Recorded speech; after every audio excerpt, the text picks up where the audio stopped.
Okay, our next chapter is called Frizzled like a Fritter.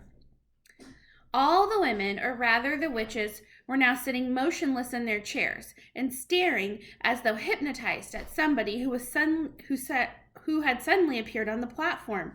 That somebody was another woman. The first thing I noticed about this woman was her size. She was tiny, probably no more than 4.5 feet tall. She looked quite young. I guessed about 25 or 26, and she was very pretty.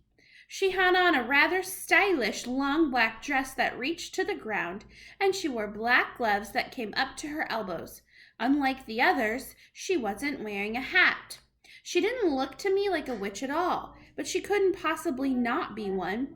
Otherwise, what on earth was she doing up there on the platform?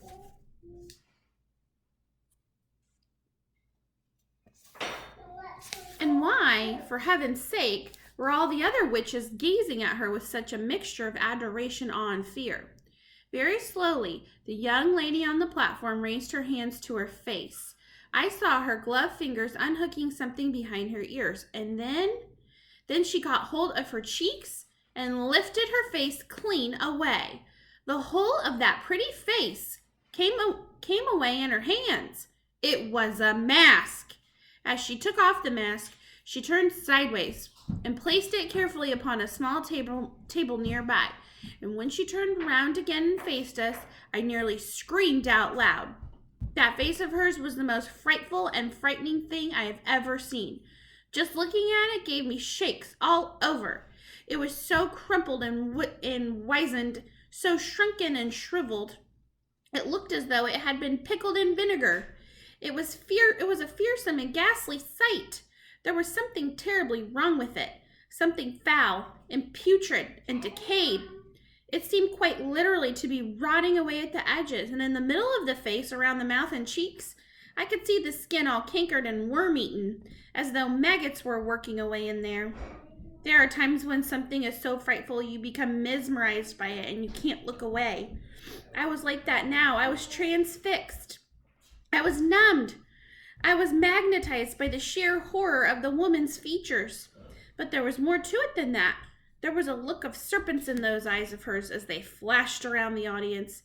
I knew immediately, of course, that this was none other than the Grand High Witch herself. I knew also why she had worn a mask. She could never have moved around in public, let alone book in a hotel with her real face. Everyone who saw her would have run away screaming.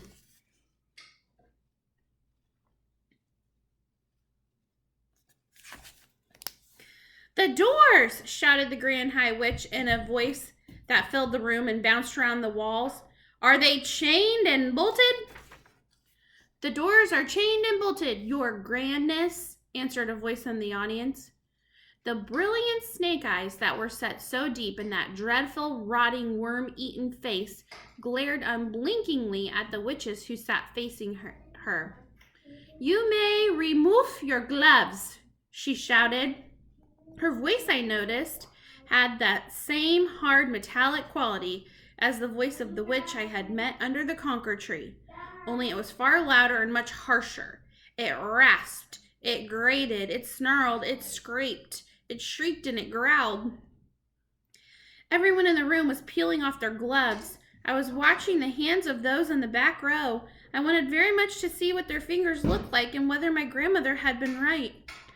Ah, yes, I could see several of them now. I could see the brown claws curving over the tips of the fingers.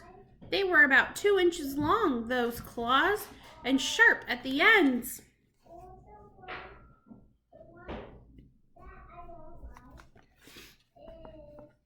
"You may remove your shoes," barked the Grand High Witch.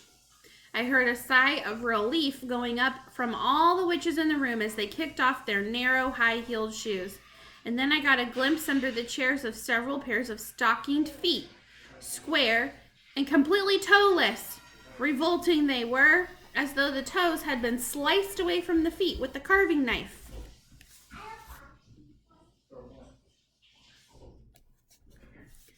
"You may remove your wigs," snarled the Grand High Witch. She had a peculiar way of speaking. There was some sort of foreign accent there, something harsh and guttural. and she seemed to have trouble pronouncing the letter W. As well as that, she did something funny with the letter R. She rolled it round and round like a piece of hot pork crackling before she spit it out. Remove your wigs and get some fresh air into your spotty scalps, she shouted. And another sigh of relief arose from the audience as all the hands went up to the heads and all the wigs and the hats still on them were lifted away. Can you see?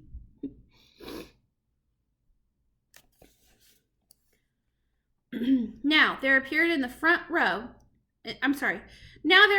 front of me row upon row of bald female heads, a sea of naked scalps, every one of them red and itchy looking from being rubbed by the linings of the wigs.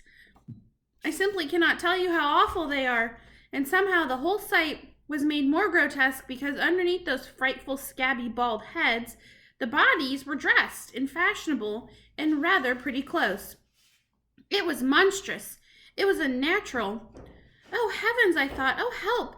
Oh, Lord, have mercy on me. These foul, bald-headed females are child killers. Every one of them, and here I am imprisoned in the same room, and I can't escape. At that point, a new and doubly horrifying thought struck me. My grandmother had said that with their special nose holes, they could smell out a child in a pitch-black night from right across the other side of the road. Up to now, my grandmother had been right every time, and it seemed a certainty, therefore, that one of the witches in the back row was going to sniff me out at any moment, and then the yell of, "Dogs droppings!" would go up all over the room, and I would be cornered like a rat.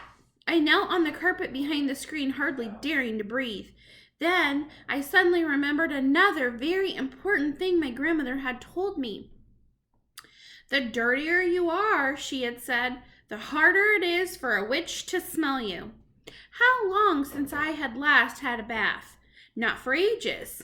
I had my own room in the hotel, and my grandmother never bothered with silly things like that. Come to think of it, I don't believe I'd had a bath since we arrived. When had I last washed my hands or my face? Certainly not this morning, not yesterday either. I glanced down at my hands. They were covered with smudge and mud and goodness knows what else. Besides, so perhaps I had a chance after all. The stink waves couldn't possibly get out through all that dirt. "Witches of England!" shouted the Grand High Witch. She herself, I noticed, had not taken off either her wig or her gloves or her shoes. "Witches of England!" she shouted. The audience stirred uneasily and sat straighter in their chairs. "Miserable witches!" she yelled. "Useless, lazy witches! Feeble, fribbling witches!